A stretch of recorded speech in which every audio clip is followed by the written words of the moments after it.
out there, everybody, and thank y'all so much again for joining us here on Expanded Perspectives with me, Cam Hale. And as always, I'm not steering it alone, mi amigo, Kyle Wilson. How's it going, everybody? Yes, I'm here in Skeleton Studios. Excited about today's show. Word. I got some interesting stories. We got some crazy stories today. Mostly sent in by listeners, which is my favorite part. But yeah, man, I've been outside in the heat. Man, let me tell you, I've been struggling a little bit. I've been out in the heat shooting my bow. Yep. Almost every evening. There you go. Trying to get better. And I'm telling you, I've had a few things happen to me over the last couple of days, and it's just kind of like reality setting in.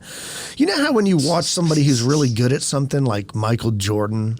Oh, you ever notice how you not watch that good at archery, somebody though. watch? Well, no, but he's good at basketball. Oh. You ever watch somebody like Connor McDavid? You know, it's How like old are you that you went straight to Michael Jordan for basketball? I'm 46. All right, people, keep going.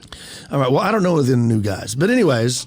You never notice how it's easy for them. They're like, yeah, I pass the puck, I shoot the puck, I score hat tricks. You know why? I mean, let me finish. Because they're known as athletes. It's super easy for them. So I get myself tricked because I'll watch guys like Levi Morgan give tips. Yeah. I watch guys like Tom Klum. I watch guys like Aaron Snyder, your buddy. Yeah. And you watch them and they're like, just do this, do that, and do this. And I go to the backyard. I do that. I do guys this. At the push. They're just like, just push through. Guess what? I don't get the same results. I'm like, it's slowly set in on me. Like, maybe you're just not going to be great at this. And I'm like, yeah. So I feel a little frustrated. I mean, there's a reason they call a traditional bow the struggle stick, because it really is a struggle. But you're a great dancer. Fantastic dancer. but just getting good groups. I'm telling you, no joke. I know that people that aren't into archery don't care about this, but it can go with any of their hobbies, whether they play golf, whatever they do. I don't do any of that. But there are days when I get out there and I look like I'm figuring it out. And you don't do archery either, apparently. No, I don't. Sadly. I think you're just being hard on yourself. Sadly. So there'll be days where I'm really good. And then there'll be days where it's like, what am I doing? And then I'll throw the bow on the ground. I'll curse real loud. I'll come in the house. I'll take it out on my family, verbally abuse everybody. I just get angry because I'm like, after shooting archery for 30 years, I should not be having these results. What is going on? It's traditional. And that's you can always go pick your compound back up. I know. You cheater. I don't want to, though. I want to be good at this. I won't speak to you anymore, but go ahead and do it. It's just frustrating, and I'm sure everybody out there knows what I'm talking about. There are certain people that just are really good at something, and they can explain to you how to do it, but you're like, yeah, but I ain't you. I can't make myself do it. And I've invested a lot of time and a lot of different things for I even have a target-only bow, which has helped. Dude, you're really good with that. Well, really good compared to me. So that's what I've been doing. I've been out there and I've been sweating. I'm trying to get better. I have gotten better, but it's still not moving quite as fast as I thought it would when I started down this path, right? Do you have anything similar like that in your life? Traditional archery. You struggle too, then? It's the reason. Because when I watch you, it doesn't look like it's that hard for you. It's like, still difficult. Oh, he's got it good. It's still difficult. I wish I could do that. It is. I think what I like the most about traditional archery is the process of everything matters. So I mean by that is, like, folks, if you've ever shot in a gun, if you've ever fired a rifle, and you've never shot a bow, and you can't even say a compound bow, when you shoot a traditional bow, you're basically the rifle stock. So anything that you move, any distance that you draw the string a little further or a little less far, changes the poundage, changes the amount of time the arrow's on the string, which is going to make the arrow impact completely differently. Also, wherever you anchor your fingers on your face and wherever you get your elbow back behind your center line, all these things can change. Yeah, and absolutely. I think that's what I like the most. And I know people are tuning in to listen to paranormal stories, not my archery days. But before we get into that, what I will say is, although I am struggling and I'm joking about throwing it and taking it out of my family, I still am enjoying the process. Like, I enjoy doing it. To shoot a traditional bow is, to me, like a martial art. Like, you have to focus on it. And what I will note, and I'm not trying to discourage anyone from the sport. In fact, I encourage you to take up archery, even if you never want to hunt, just to practice getting in your head and doing something. Yes. The process. And you can start very cheap. You can go on Amazon. You can get a Samick recurve or a longbow for like $120. Yeah. It's a fantastic thing, and I think it's good for everybody to do. But what I was going to say is, I noticed what works good for me is to sometimes not think about too much. Like if I start thinking about my aim point, my back tension, my release, I almost do worse than if I just get up there and don't think about anything and fire. That's 100% exactly the way it's like I got I'm thinking of too many things. Yeah. Kind of messes me up. Get in your own way. Speaking of the heat, you had an experience or an episode died. really bad. Yeah, tell everybody what happened. Like no jokes. All jokes aside, I almost died. Like I feel like death right now. Let me find the dates so I can tell y'all exactly when it was. But let's see, a couple of weeks ago. It started on Wednesday, and then Thursday was the day, and then Friday. Well, it happened that week before too. Oh, okay, yeah, that's so right. Like the week before, I was working in this heat, and I was helping over at my niece's house actually, and I got a little case of heat exhaustion. Never really had it, other than like being in the sun, and you're like, oh, I got a headache, a little sunburn, and all that. I mean, like extreme muscle fatigue. I didn't feel right. I was, I felt off, and I just got entirely too overheated. So I kind of took it easy over the weekend. This is the past weekends or so, like 2 weekends ago. Everything was good, or so I thought. Jumped right back in it, helping my son again, and we're doing all this. He's got his guys doing stuff, and I'm riding around with him, and we're doing all this. We do all our running, and then this past Thursday, we're in this a guy's shop, and we're trying to get it knocked out, and it's like, dude, what was it, like 106 that day? Yeah, it's pretty hot. I mean, the heat index was like 111 or 114 or something. It was brutal. And I'm working right along thinking I'm, doing everything I need to do, and then all of a sudden, boy, it's on me again. So bad that I get dizzy. I almost fall down. I have to sit down. I can't think straight. I go to get up. I fall down. I mean, this is one of those deals over and over and over. Well, long story short, I had to leave. I had to go to the doctor. They had to pack me in ice. I got to do some cool stuff when I got home. I had to cool down, all of this stuff. I had to go and get kidney functions checked and all this, and ended up, I missed having a heat stroke by just like a few minutes. Like it was, my core temperature was so high where it was that if I hadn't have addressed it in the next 30 minutes to an hour where I was at, it probably would have killed me. Yeah, or at least slipped me into a coma on that whole deal. So I don't get to go outside pretty much the next few months. I've had all kinds of fluids. I've had all kinds of everything. It has wrecked me physically and emotionally, but physically I'm wrecked. Like my body, it's bad. And it's the first time in my life I was ever afraid for my life. There was a minute there that I'm like, oh, I may not shake this one off, man. This is not right. So for all of y'all in the heat that didn't already know, take it careful, man. Just go easy. But yeah, I'm here. They couldn't kill me. So I guess and of course now I'll be better in the winter, but it's always that way. I like the cold better anyway. So here's one thing I love about my doctor. She looked me dead in the eye and she goes, so now you have an excuse to move up to Colorado in the mountains. And I'm like, yeah, but my granddaughter's here. So that's out of the Move them up there too. That's what I need to do. Yeah, if you were a goner, I guess I'd have to get Little Fizzy to help take over the show. I mean, I'd have to pass the mic on to Little Fizzy. Just let him take over. He would love that. Oh, yeah, 100% he would. He'd be like, oh, Uncle Cam's dead. That's pretty bad. But anyway, welcome to the show, folks. Yeah, welcome to the show. Let's get into the paranormal that you have all tuned in for. Check this out. A listener of ours sent this in. It says, about 2 years ago or so, I sent you a story of my grandmother being trapped in a circular field in a forest in Poland. The story was later read on the show. That time, I told you that I like to collect paranormal stories from my family. Today, I'd like to share another one. Again, excuse my English, as I am Polish and I'm still learning the English language. What I'm about to describe happened to my father. The reason why I haven't sent it before, and I chose from my grandmother's story instead, is I thought this one was too wild. No one would believe it. It's probably a pretty big one too. It happened in southeastern Poland in 1975 or 1976, when my father was only 10 or 11 years old. It was during the summer holiday, and my father and his friends had lots of time to spare. They decided to go to a particular spot where they knew wild strawberries were growing in abundance. It was outside the village on a small hill. There on top of that hill, there's a big ditch. I don't know the geological name of that structure, but I guess it is formed by collapsing ground. It's a long ditch about 50 meters long, It has very steep walls about 10 meters deep, even at the bottom, and there was no water in it. So my father and 2 of his friends drove there and started to pick up the strawberries, which resulted quickly to be pretty boring for those kids, so they decided to spice things up by making a competition of which one of them can get the most strawberries. This way, they quickly carved out of his own way around the ditch, trying to win. After some time, my father spotted a place with a lot of strawberries. It was for him like hitting the jackpot. He could easily win with all the fruits that he saw down there. And so he started collecting them fast.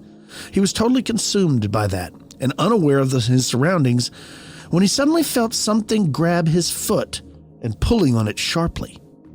Naturally, his first thought was that it was one of his friends just messing around, and they saw the nice spot with all the strawberries. In a typical young boy's way, he wanted to pull him away. My father turned to face him, laughing, but what he saw instantly paralyzed him. It wasn't his friend, but there was a creature sticking from his chest up from a hole in the ground. It was holding my father's foot by his shoe. My father described it as human-like, naked and pale with dirty skin. But the weirdest was its head. While the torso looked human, the head didn't. My father called it a horseman because of its head. It had human-like eyes, but the face was very long like a horse. It had a horse-like mouth full of horse-like teeth. The creature held one of my father's feet with both hands with anger in its human-like eyes and exposing its big horse-like teeth like an angry dog ready to bite. It tried to pull him into the hole that it was sticking up from, and my father was completely paralyzed by fear. He couldn't speak or scream. After that thing pulled him closer and closer to its hole, my father began to kick its head with his other free foot. The creature pulled with both hands, but because of the kicks, it released one of the hands to try to grab the other foot that was doing the kicking.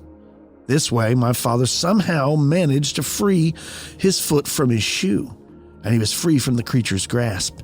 Now, according to him, the fight felt like an eternity, but most likely it was only a few seconds long. He then quickly ran away as far as he could from that place. His friends later told him that they didn't see any struggle, but they only noticed that something was happening, and then he came running out. My father was still shocked, just running as fast as he could, and as far away from that place as he possibly could. He ran past his own house and entered the main road, still running like mad. He was then spotted by a woman, a friend of his parents, rushing back home from a store. She saw him rushing in the middle of the road, which made her angry at how dangerous and irresponsible he was behaving. She shouted at him, but quickly noticed that there was something wrong with the kid, so she quickly crossed his way and grabbed him. With mad eyes and fear, he didn't recognize her and tried to free himself to run. She then spotted the bloody footprints he left on the tarmac, as he must have cut his foot when running barefoot without shoes. She then understood that there was something really wrong and dragged him to his house, where he calmed down after a few hours. He never told his parents what happened. Later, his older brother returned to that place to recover the shoe and basket full of strawberries. Both were found ripped into tiny pieces. That's not the end of the story. But before I proceed, I want to add that my father is dead serious about what he saw that day. It was definitely a creature sticking out of a hole in the ground. It had a human-like body with pale skin and a horse-like head, but with very human eyes that he still remembers as full of rage. It is also not a creature he has ever seen, and it's not something we are familiar with in our folklore. Years later, he told me the story, and I browsed some internet forums about something unrelated. I read about World War II German experiments and secret weapons, a very common topic here in this part of the world, and this part of the world is also full of many conspiracy theories. One of them talks about Ubersoldat, which is supposed to be like a werewolf-like creature. Because of that, each time I hear you guys or any other Americans talking about sightings of dogmen, I can't help but smile. We had those same stories here after the Second World War. Several people claim to have seen a werewolf in the forest. It's an interesting topic on its own and full of stories and sightings and creature descriptions, etc. I just want to thank you two gents for what you do. I hope you enjoyed my father's story. We still don't know what it was. Well, thank you very much for sending that in, Gabriel. I'm glad that we have friends all the way in Poland.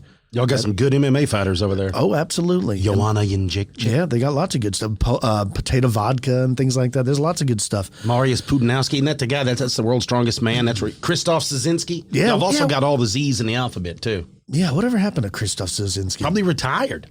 Oh, yeah. You got to imagine, boy, this was a while back. It was a while back. That's back a hot minute ago. What the heck could that have been? I don't know. That's the thing. And what I will say before we even start trying to contemplate that is strawberries. How many times when there's berry picking do weird things happen to people? I don't know what it is about berries. Like, I make my wife pick up the berries, like raspberries and stuff, when we go to Central Market because I refuse to pick berries because something paranormal might happen. You're trying to get rid of her. That's what you're doing. I don't know, man. But like a half man, half horse. That's pretty wild. I mean, and he had physical marks left on him, and it tore up his shoes and everything. But the other boys didn't see it. Nobody saw the struggle. But the guy says that his dad was, a straightforward. He never made up any other stories. Why would he just make up that? Yeah. And obviously the woman saw that he was terrorized as a small kid. I mean, something scared the child. Yep. But what could it have been? It's one of those things that not everybody can see it, right? Like, we've come to learn that there's a lot of that goes on. Yeah, I don't know. Very cool story. Well, I've got you one that's here. This is here in the States from Monroe County, Pennsylvania, all right? Get a load of this right here. Lon dropped this because he knows I'm a junkie. It says, I drove to a local convenience store here near Stroudsburg, Pennsylvania in Monroe County to pick up something to eat. My dog was with me, and it was just before midnight. Everything was normal on the way there, but on the way back, something strange happened. As I approached the stop sign outside of town, my dog started growling.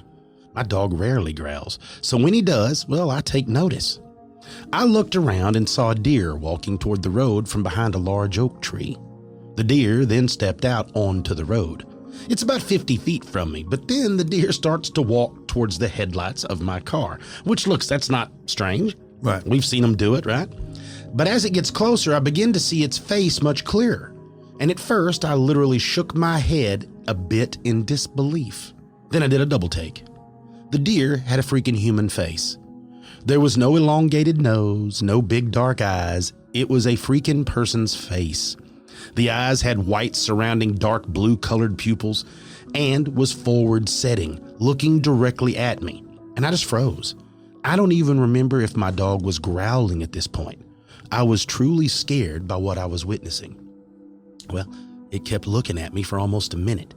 Then it turned and slowly walked to the other side of the road and then walked off into the woods. Well, I stepped on the gas and got the heck out of there. And when I got home, I immediately went inside my house and poured myself a stiff drink. I needed to know what I saw, so I went online. Well, I stayed up most of the night looking for an explanation for what I'd witnessed. I read a few other accounts of what people referred to as not deer, but nothing as dramatic as what I saw.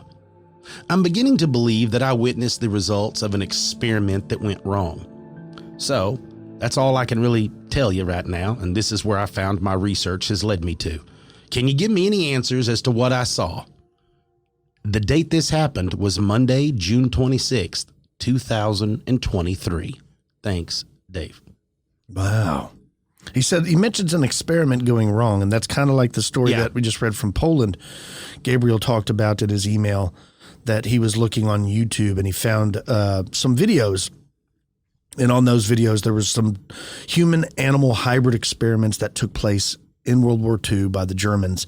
And people all around that area have seen dogmen, hogmen, horse-headed men, and he believes that's what his father saw. Man. Same thing with you're talking about, these not deer. Some people theorize that it's experiments that got loose somehow. I don't know. How terrible would that be to have been experimented on? I think back to the movie Overlord. Yeah, right. When they find that woman's head and it's just her spinal column and then the head's kind of suspended and they're keeping her alive and you're like, goodness. Well, what if there was crazy experiments like that and there are not deer, half human hybrids still running around in the woods? There could be. Well, we know that those Russian scientists were like taking dogs' heads off and putting them on other dogs, remember? And they were successful with that stuff.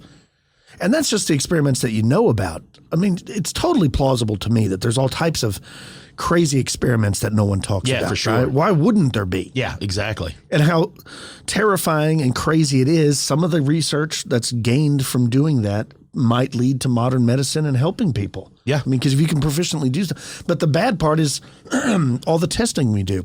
Yeah. Like, look, I hate it when you hear these stories of them doing testing on rats and stuff, because rats are animals. But at the end of the day, you know, if it's going to save millions of people's lives with cosmetics or whatever it is, drugs and things that helpful or beneficial, they're only beneficial because they tested it on animals. Yeah. Sad to say, but, you know, that's what it is. Let's take a break. And when we get back from the break, I'm going to be talking about some unusual ripples in time. Stick with us, folks. You're listening to Expanded Perspectives.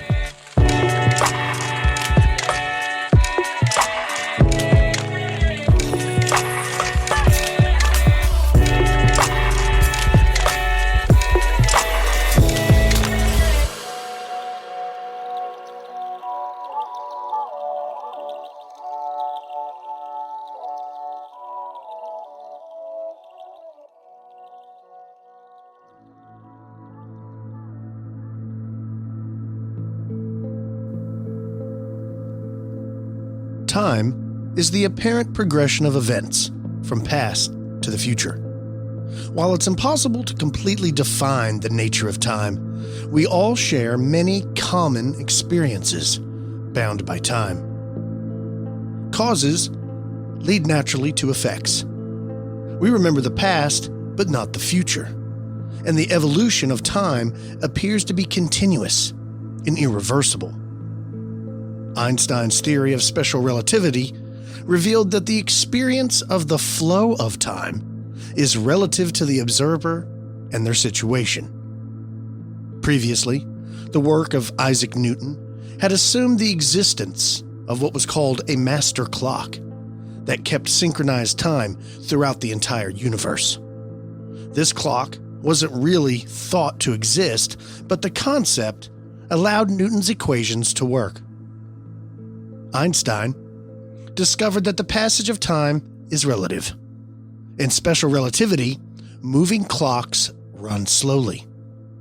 The faster you move in space, the more slowly you progress through time. The closer you get to the speed of light, the greater this effect becomes.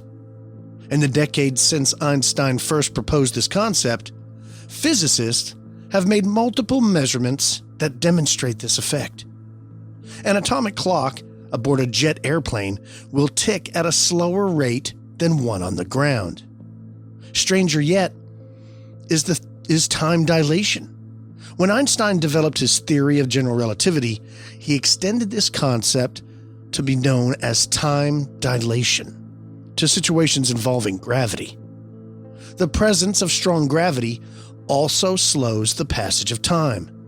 So a clock in a strong gravitational well, for example, on the surface of Earth or near a black hole, will tick at a slower rate than a clock in the middle of space.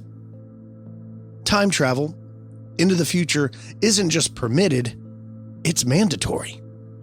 Indeed, with every passing second, all of us are moving forward into our own futures.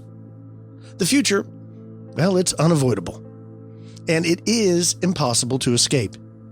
But the reality of relativity makes it clear that jumping forward in time is perfectly acceptable.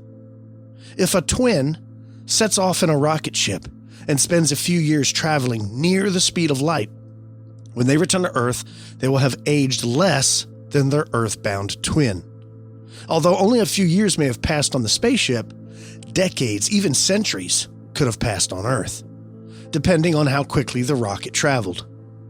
In a real-life example, NASA astronaut Scott Kelly has experienced a few milliseconds less time than his twin brother Mark. Scott is also 6 minutes younger thanks to spending longer time in space, traveling at speeds of around 17,500 miles per hour. It's a crazy concept, right? But it's real. But time travel into the past appears to be forbidden, at least in all experiments and observations done so far. For one, the possibility raises all sorts of uncomfortable questions, like the famous grandfather paradox, which asks what would happen if you went back in time and killed your own grandfather.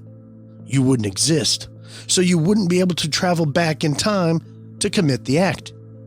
Second, there is no known mechanism in physics that permits traveling backwards in time. While certain time-traveling situations can be constructed in general relativity, those situations require entities that don't seem to exist in our universe, like matter with a negative mass or infinitely long cylinders. However, physicists currently do not have a full understanding of time, and time travel into the past are why it's forbidden. Almost all laws and equations that physicists use to understand the natural world are symmetrical in time. That means they can be reversed without changing any results. For example, if you were to watch a video of a ball rising into the air and then falling again, without any other context, you wouldn't be able to tell if the video was being played forward or if it was in reverse. However, there is one aspect of physics that does seem to respect a flow of time: the concept of entropy, which is a measure of the disorder in a system.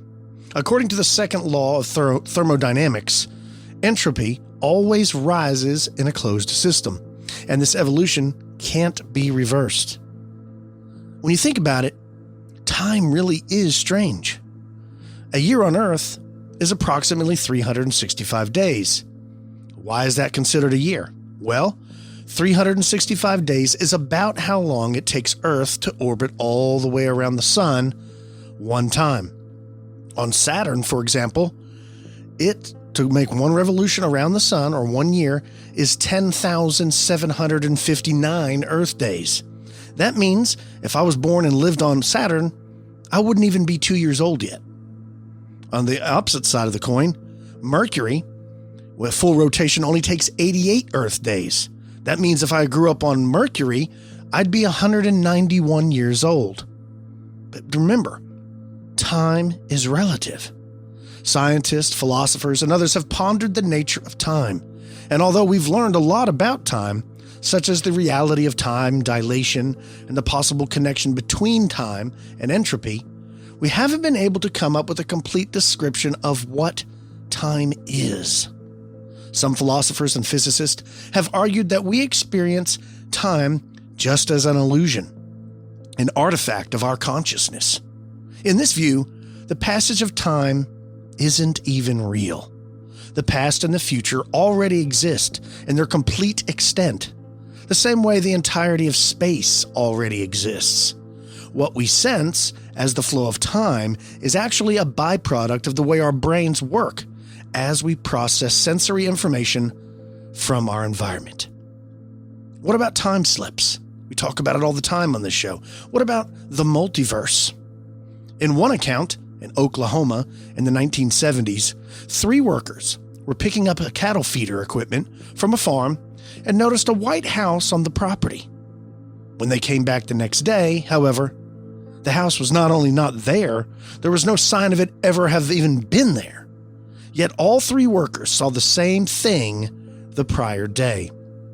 Now, one possible explanation is that the house had existed in a different moment in time, which they collectively experienced as reality. Now, whether or not stories like these are to be believed by others, the people who recount them certainly believe them. Given what we know and what we don't know about how time works, how might this happen? One explanation is a credible but controversial scientific theory called the multiverse theory. The multiverse theory supposes that an infinite number of worlds exist along different paths in time, which arise out of each passing moment, suggesting that different things can happen in each universe. Support for the multiverse theory comes from an arcane but scientifically valid Big Bang theory called the cosmic inflation. Now, cosmic inflation refers to a faster-than-light expansion of the universe that may be responsible for spawning an unlimited number of disconnected universes that eternally issue from one another. Cosmic inflation may have happened because during its earliest instance of formation, The universe was expanding outward from a single point into nothingness. Said another way, the universe's faster-than-light expansion could be due to the fact that it was expanding into something that was not itself, where the speed of light wouldn't apply. This may explain just how the universe became so far flung out of its early chaotic origins. Time slips are a phenomenon where people claim to have experienced a temporary displacement in time. Stories of people momentarily being taken out of their place in time and transported to another. Individuals report being momentarily transported to a different era, witnessing scenes and people from bygone days. Some cases involve short-term displacements, while others describe more significant jumps through time. One of the famous cases, an off-duty policeman from Melling named Frank. One Saturday in July 1996, Frank and his wife Carol visited Liverpool to do some shopping. At Central Station, the couple split up. Carol went to Dylan's bookshop in Bold Street to purchase a copy of Irving Welsh's book, Trainspotting. And Frank, her husband, went to a record store in Ranella Street to look for a CD. About 20 minutes later, he walked up the incline near Lycombe, which leads onto Bold Street, intending to meet up with his wife in the bookshop, when he noticed he had somehow entered a dead spot of quietness. Suddenly, a small box van that looked like something out of the 1950s sped across his path, beeping its horn as it narrowly missed him. Frank noted that the van had the name Kaplan's emblazoned on its side. Frank crossed the road and saw that Dylan's bookshop was no longer there. In its place stood a store with the name Cripps over its two entrances. The policeman was understandably confused. He looked in the window of Cripps and saw no books on display. Instead, what he saw was women's handbags and women's shoes. The policeman turned around and saw that the people on Bold Street were wearing clothes that would have been in vogue in the 40s and the 50s. The men wore trilbies and long overcoats, and the women wore scarves, berets, a pillbox, and cartwheel hats. Most of the ladies also were wearing gloves. Then, the possibility that he somehow walked into the Bold Street of 40-odd years ago dawned on the policeman.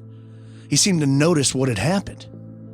Frank sighted a girl, about 20, dressed in the clothes of the mid-1990s, kind of like a hipster, and a lime-colored sleeveless top. The bag she carried had the name Miss Selfridge's on it, which really assured the policeman that he was somehow partially still in 1996. He smiled at the girl as she walked past him and entered Cripps. As Frank followed her, the whole interior of the building changed in a flash to the interior of Dylan's bookshop. The policeman was back in his own time. He grabbed the girl by the arm at the entrance of the bookshop and asked, "Hey, did you just see that then?"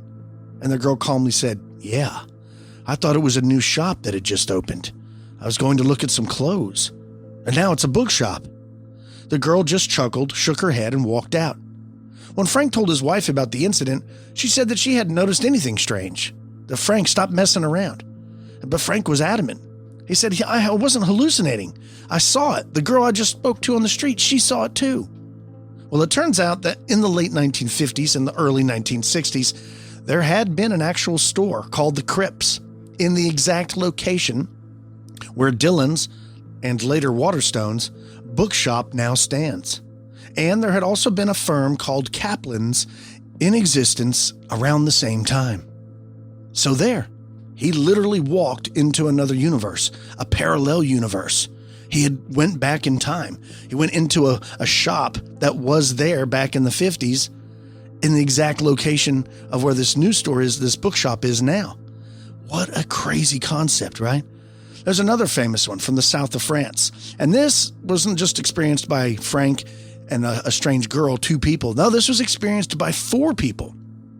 Two couples, Cynthia and Lynn Gisby, and Pauline and Jeff Simpson.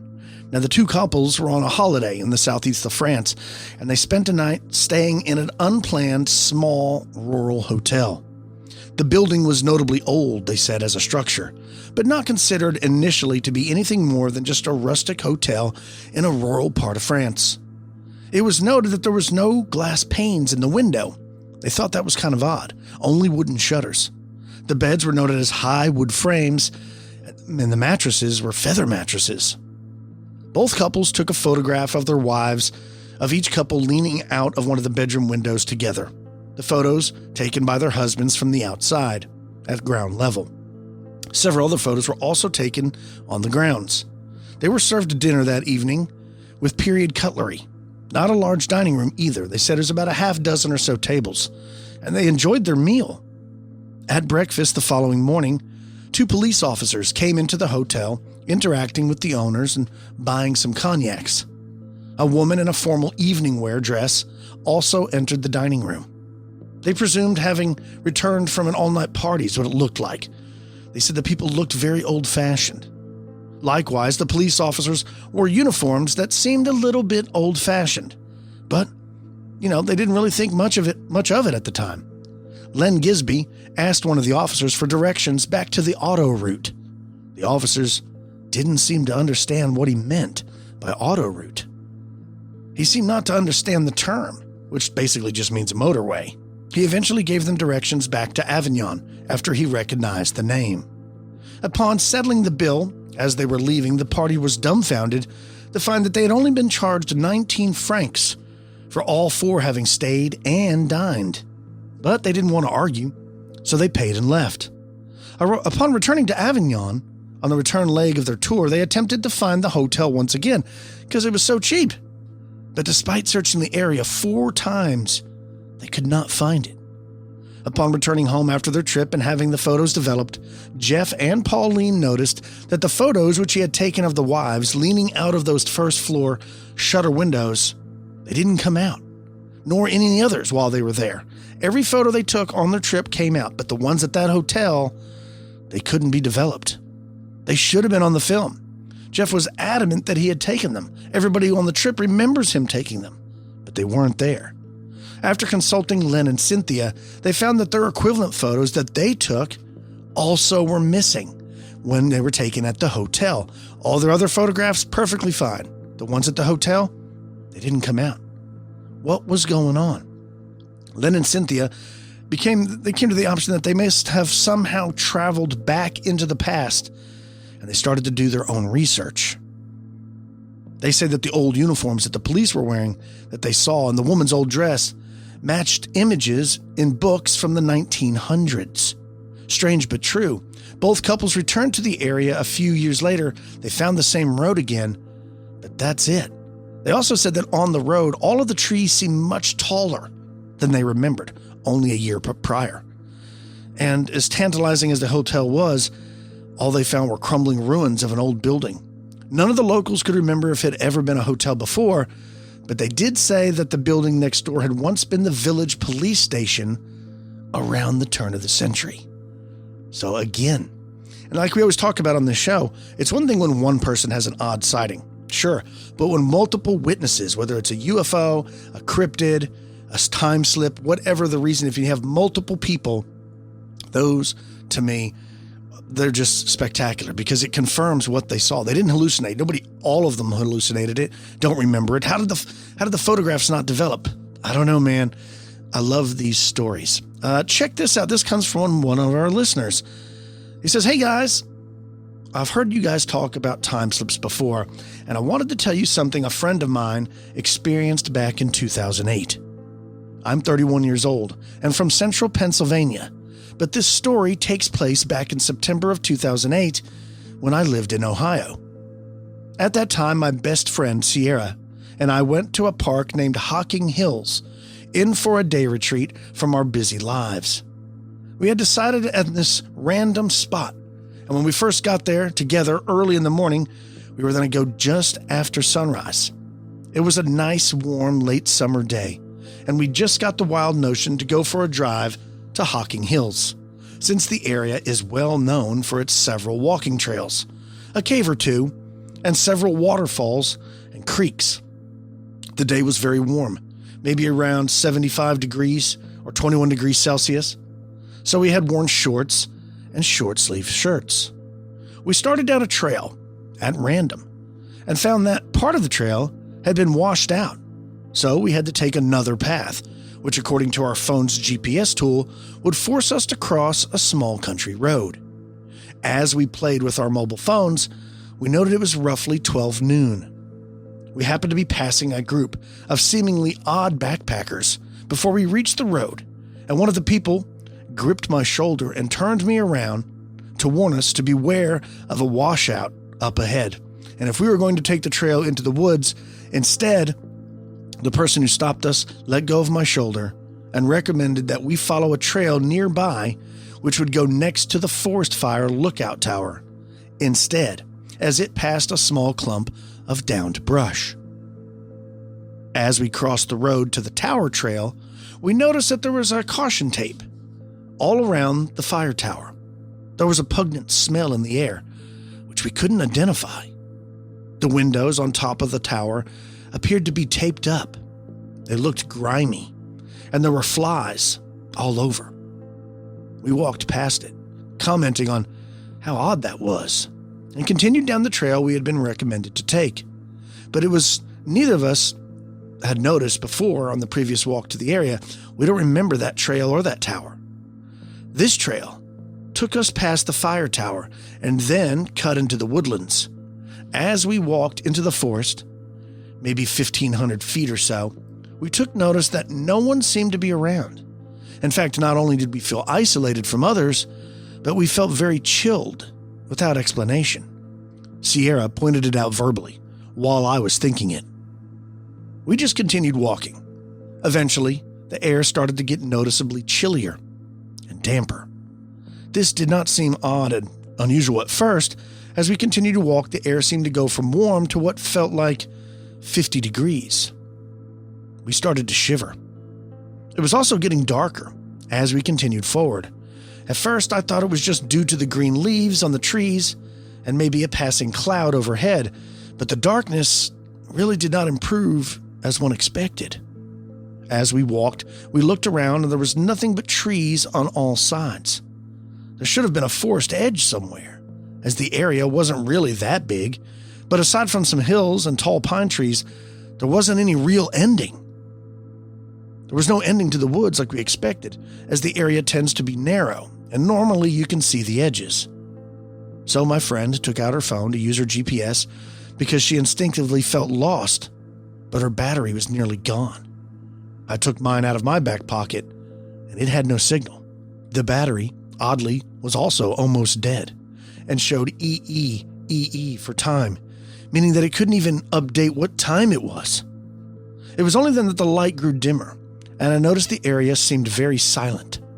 Our footsteps, the leaves we stepped on, grass, twigs, and our breathing, it all echoed. Sierra got spooked, and I'll be honest, I did too. She mentioned it was very out of the ordinary, and I agreed, but I couldn't shake this sense of foreboding that something was amiss. I tried to rationalize it, but I really, honestly, couldn't figure out any of it at all. We just passed onwards, and after going down a small hill, back up it seemed to have gotten even darker. The world seemed to have gone from just shadowy to near twilight darkness. My friend grabbed my arm and started freaking out about how weird it was getting. Then, the air seemed to have gone still, and we had a feeling of something being wrong. We both took off running, looking for an exit. For some odd reason, we never thought to turn around at all and just go back the way we came. It never seemed to occur to us as we ran, but the spookiness continued as we could hear our steps echo off of this area as things just felt like they grew more and more gloomy. Then ahead of us, down another small dip in the trail, we could see two large honeysuckle bushes on either side of the trail, kind of like a gate. We made a mad dash, mostly with her pulling me, for those bushes. Just as we pushed through the plants, something odd happened. We were overwhelmed by a change in our surroundings, as light, sound, and the warmth returned all at once. It was like stepping outside of a cold, empty, and dark building into a warm, busy street. We stood at the edge of the place known as Ash Cave, which has a large waterfall not too far away with a U-shaped cliff. I turned around to look back from where we just emerged, and while the bushes were there, the same area was so much different, so much brighter, not silent for sure, and it was warm. In fact, our skin was cold to the touch, which just reinforces our facts. We took out our phones, and the time had finally updated. It was now 4 p.m.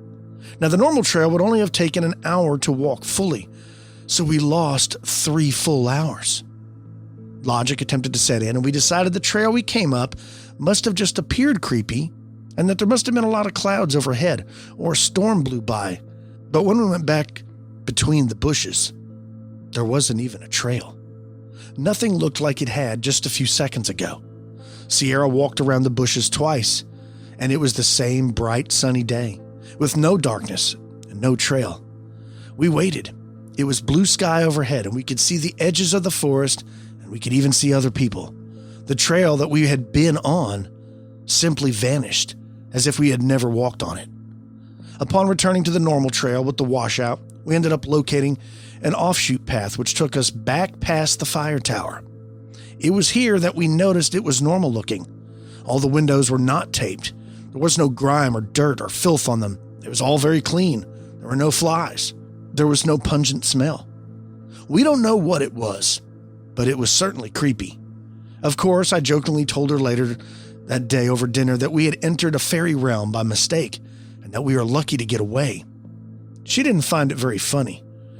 And for both of us, we feel like we wanted to share this story with you and the listeners. I think we experienced some type of time slip. Thanks for all you do, Daniel. Wow. Crazy story, right?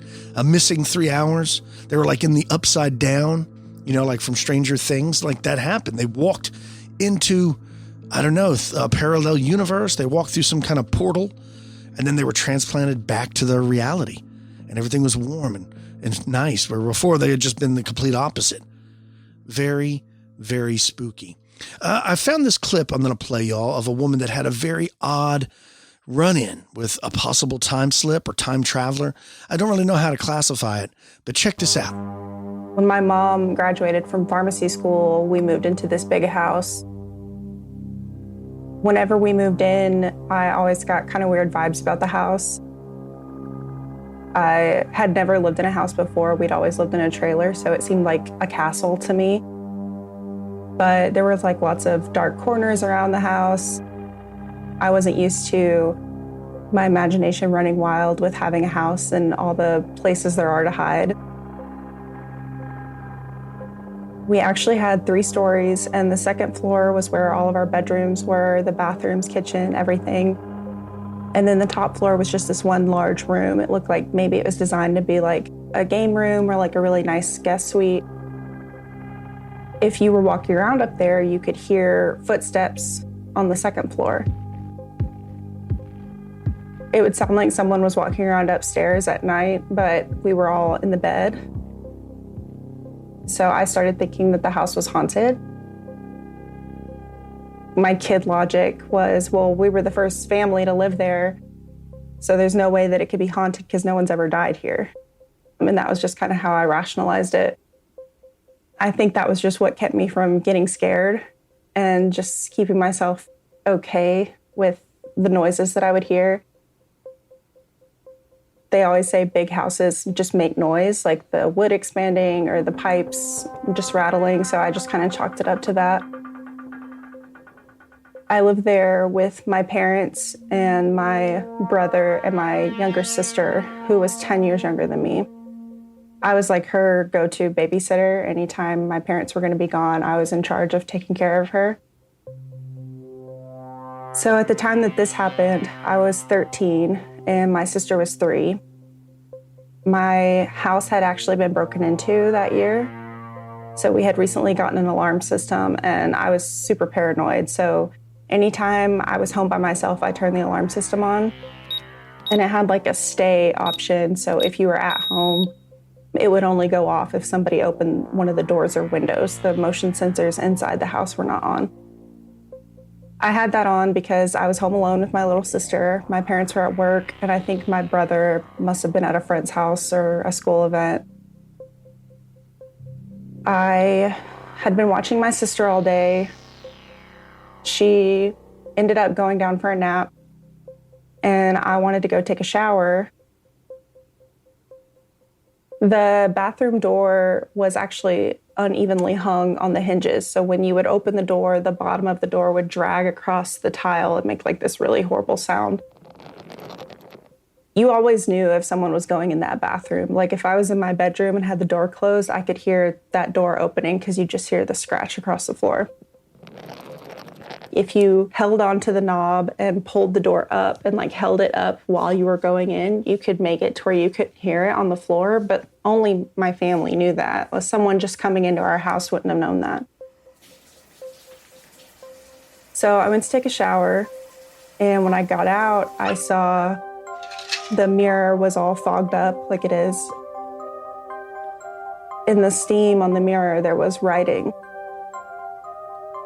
Someone had taken their finger and written in the condensation. My heart just kind of sunk because I thought, oh my God, there's somebody in here. I had not heard anybody come in. Obviously the door, like I would hear if someone had come in the room because the door would drag. Someone's hiding in here. It wasn't a big bathroom, but the cabinets that were underneath the sinks, I could fit under there if I really wanted to. I like opened all the cabinets and was checking to make sure nobody was hiding in there, and there wasn't. And then I actually read what was on the mirror. And it said, if you can read this, it worked. Time travel through words. Through was spelled T-H-R-E-W. There was no punctuation, and all the letters were lowercase, and it was just very neat, like someone really took their time with it. Honestly, I think I stared at it in the bathroom by myself for like 20 minutes. I think I was just kind of in shock. Just didn't really know what to do, and I thought about just staying in the bathroom because I was scared, and I thought maybe someone had broken in again. But I had set the alarm, so if somebody had come in, the alarm would have gone off immediately. Big sister instincts. I was like, I can't leave my 3-year-old sister by herself. You know, I need to go make sure she's okay. And so I went to check on her first. She was still asleep. Maybe someone in my family came home and is like messing with me. And so I started looking through all the rooms in the house. I don't know how much of handwriting transfers to like you writing in a mirror with condensation, but the handwriting didn't look like any of my family members' handwriting. It was a big house, so it took me a minute. Looked through all the closets and everything. There was nobody there, and the alarm was still set. And we also had a dog who would have barked if anyone had come home and I hadn't heard him. It was probably about 45 minutes or an hour that I just ran around the house like a mad woman looking for somebody. There was nobody in the house but us. I got it in my head, maybe someone was living in the house, like in the crawl space or something. You like hear stories about that happening to people all the time. I looked in our attic where the beams are exposed, and I checked in the crawl space underneath the house. Like I was going on this manhunt looking for somebody that must have done it. I didn't find anything. I was really scared, so I called my mom and I told her about it. And she was like, okay, you know, like she didn't believe me. So I thought, well, when she gets home, I'm gonna fog up the mirror again and it'll pop back up and I'll show her. Because sometimes if you like draw something on there and then you refog it up later, it'll come up. Maybe somebody wrote this earlier to mess with me and then it had just shown back up when I turned the shower on. But when I looked at it, it was fresh. Like there was still condensation dripping from it, like someone had just written it in the mirror. My mom came home. I went into the bathroom and I turned the hot water on and I closed the door and I just waited outside the bathroom. And I just stood there waiting. Like I didn't go do anything else because this was like top priority. I needed to prove to her what happened. As soon as it was fogged up again, I went in there and it was like nothing had ever been written there. There was no sign that someone had written on it earlier and it had been like wiped off. You know, usually you can see like streaks on the mirror from where it's been cleaned. There was nothing like that. I didn't have a cell phone at the time, so I couldn't have taken a picture of it or anything. So I couldn't prove it to anybody that it had actually happened. I think we still lived there probably like 10 years after that. All that time, every time I took a shower, I would check the mirror every single time, thinking there was going to be something else there and wondering who would have written that, because nobody had lived there before us. Maybe it wasn't from the past. Maybe it was from the future. If I was putting stake in what was being written, what if it was me? What if I'm supposed to write that to my past self? I was thinking about it. I would never misspell the word through. Like, that's just not me. I'm kind of an English nerd. I would never do that. I majored in English in college. Like, I wouldn't have done that. Those words are obviously from something else or some other time. And so I started thinking, well, if it was from like in the past or in the future, is it the mirror itself or is it the house? The house was built 2 years prior to us living there. I don't know how long that mirror shelf life was before then. You know, had the mirror been used in other homes before it made its way to ours, and somebody in a completely different part of the world that had that mirror in their home wrote it? Or is this something that someone else is going to write while it's in this house at some point in the future? What was someone thinking when they wrote that? Like, was this all like a grand experiment? Like they wrote it with the intent for the words to go somewhere? Or did they just write it thinking this is nothing and just for fun, you know, and then it actually went somewhere? Literally thrown, like, is that the verbiage they were using to describe like them traveling through time, like throwing the words through time? If so, like, what does that even entail? The fact that it said it worked makes me think, is this something that was tested multiple times, or somebody attempted to do it several times before it worked? If so, how would they know that it worked? I would have to report back, hey, you know, I got your message, but I don't know how to communicate that to whoever the message is from. Maybe it was another version of me in another dimension, and it traveled over to me, and I was able to see it because I was the one that wrote it.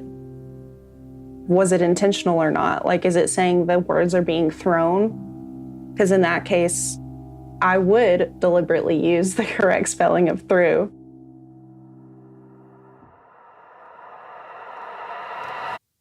And there you go.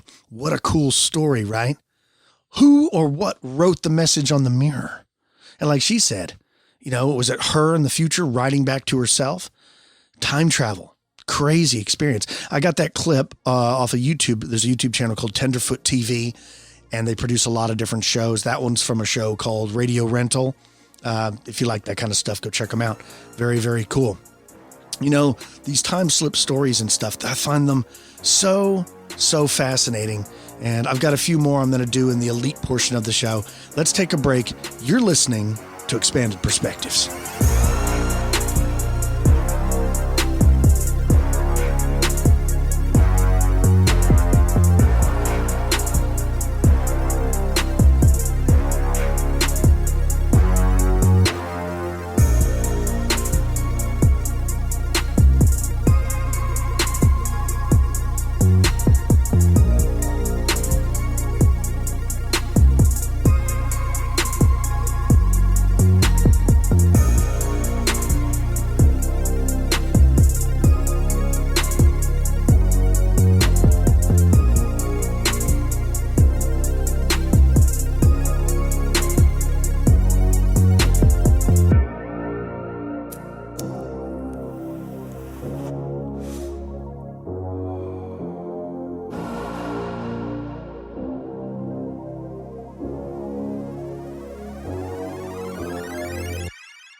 And we're back with Expanded Perspectives. Pow.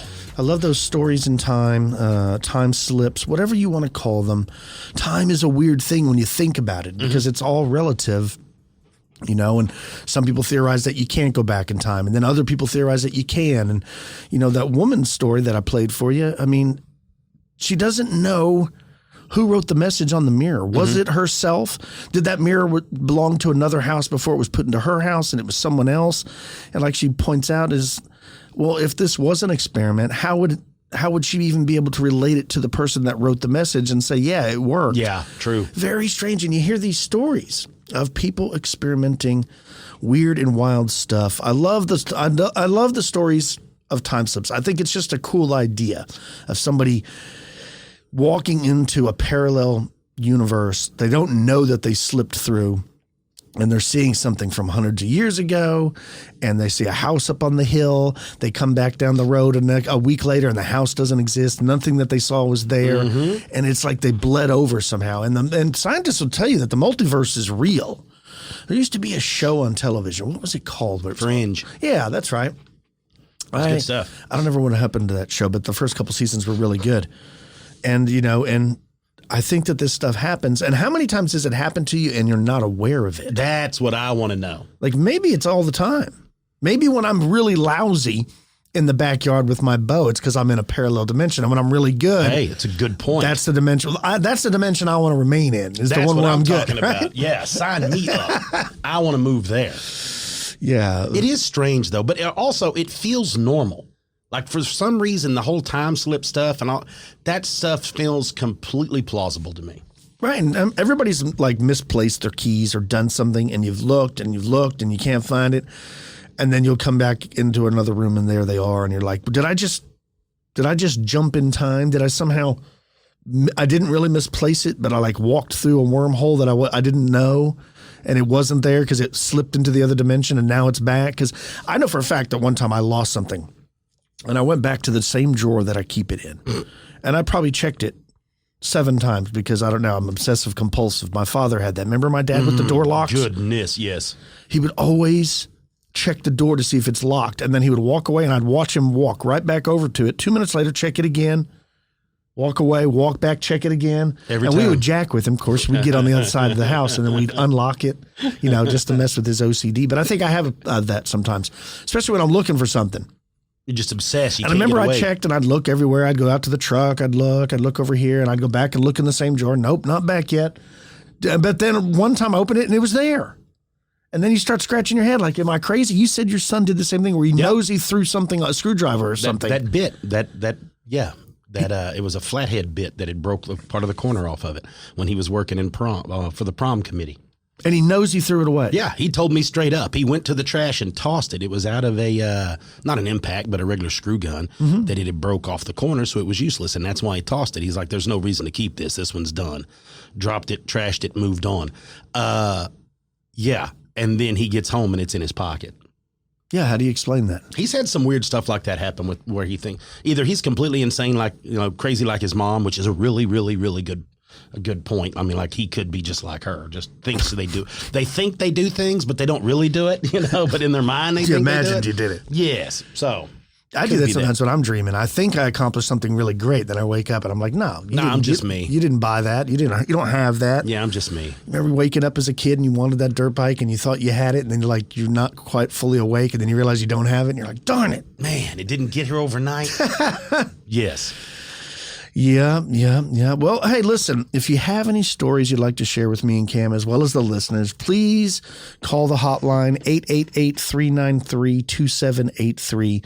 That's 888-393-BRUD, BRUD. Or you can email the show, expandedperspectives@yahoo.com.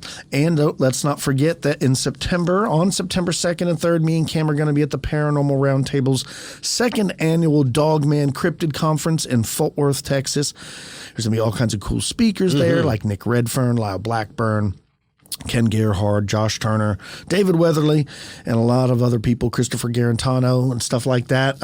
Me and Cam are going to be there, and you can come meet us too. You need to go on evenbright.com. You need to Google it. It's the Paranormal Roundtable 2nd Annual Dogman Cryptid Conference, or you can just go to the show notes. I'll put a link in there. You can go over there and you can get your tickets, and you can come on out and meet us. It's going to be a good time. I love those conferences. I think it's cool. There's a lot of cool speakers, and you can share your stories. There's a lot of good barbecue joints all right there close to that area too. Oh yeah, Heim. I can't wait, boy. Those bacon burnt ends and that like green chili mac and cheese. I haven't had lunch today, but it's a bad thing to bring up. And even more bumming is that barbecue chain was going to set up here in our hometown, and then they canceled that. Yes. They're like just dangling the carrot, right? Yeah. Let's not forget about our amazing sponsor, AG1. Yeah, folks, look, if you want to go ahead and take ownership over your health, just go to drinkag1.com/expanded.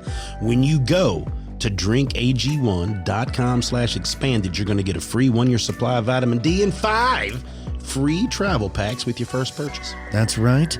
That's about all the time we have for this episode. For you elite members, stay tuned. When we come back, I'm going to be talking about more ripples in time. For everybody else, we'll see you next week. I'm Kyle. He's Cam. Peace, y'all.